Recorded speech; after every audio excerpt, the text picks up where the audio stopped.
Si jamais t'as pas de nouvelles après un premier date qui, à ton sens, s'est super bien passé, je pense que, de toute façon, pas de panique. Tu sais, si ça se trouve, l'autre aussi attend que tu fasses le premier pas. Donc, no stress. Comment faire le premier pas après ce date? À mon sens, le mieux du mieux, c'est, tu sais, t'attends quelques jours, et puis quand toi t'as une dispo, tu lui envoies un message en mode Hello, t'es dispo tel jour pour qu'on remette ça, en mode c'était sympa.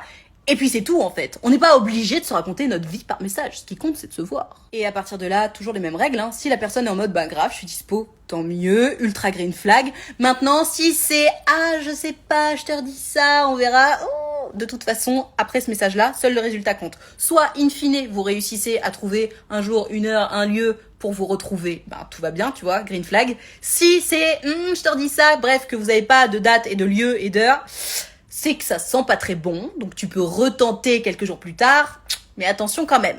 Mais voilà, pour répondre à ta question, le premier pas après un super date, t'attends quelques jours, tu reproposes de se voir en fait. Parce que c'est ça qui compte, c'est ça qu'on a envie de faire, donc autant ne pas tourner autour du pot et aller droit au but comme dirait l'autre. Enfin, ça c'est mon conseil, bien entendu si tu as d'autres idées pour faire un premier pas après un premier date qui s'est bien passé, donne-les nous dans les commentaires, ça intéresse tout le monde.